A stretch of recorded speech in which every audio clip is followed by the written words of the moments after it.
First of all, thank you very, very much for having me today. I'm very honored to be here. For me, the question of Palestine is the most pressing issue in the world today, by far.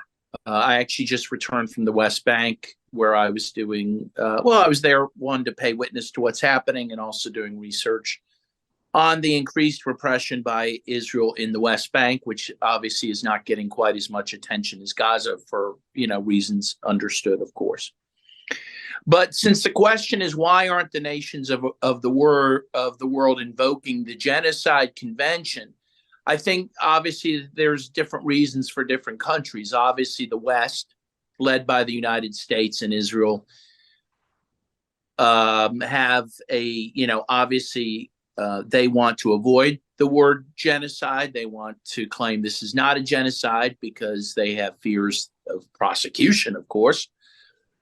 My own view is that someone like Joe Biden could be easily prosecuted for aiding and abetting genocide in this case. And in fact, you may or may not know, the Center for Constitutional Rights in the United States has brought a lawsuit against the Biden administration, alleging that they are liable for aiding and abetting genocide in Gaza. And of course, the U.S. is a party to the Genocide Convention, as most countries are.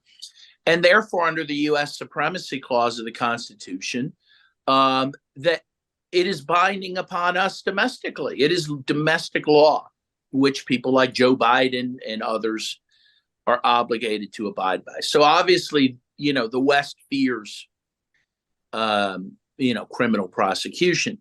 Now, why are other countries not invoking it? Why aren't the Arab states invoking it?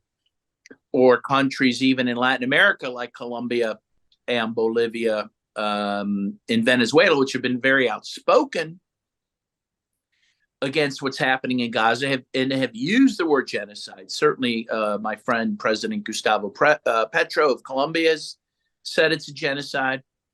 But so far, no one has taken the step that some are advocating and that I advocated of going to the International Court of Justice for a finding that it is a genocide, which would require action under the Genocide Convention. The Genocide Convention requires that all states are obligated to act to prevent and stop a genocide. So if a finding of genocide were found by the International Court of Justice, it would be incumbent on every state that's a party to the Genocide Convention to do something to stop it. Why aren't states that are even critical of Israel doing that? That is hard for me to fathom, to be honest, except that maybe they fear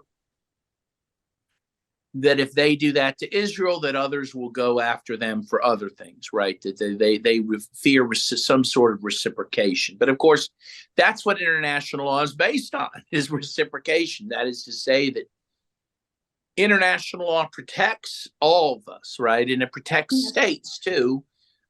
And we want it to protect all states equally. The problem is it does not under the current system.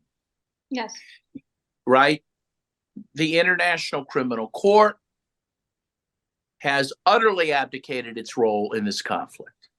Yes. They should have indicted Benjamin Netanyahu for genocide. They should do that now. They should indict Joe Biden. So I guess I'll just end there, but I will say, since I didn't say it, I do believe, as others have said, this is a textbook case of genocide, and that convention does need to be invoked. And I'm happy to help anyone who wants to find a way to do that. Thank you very much.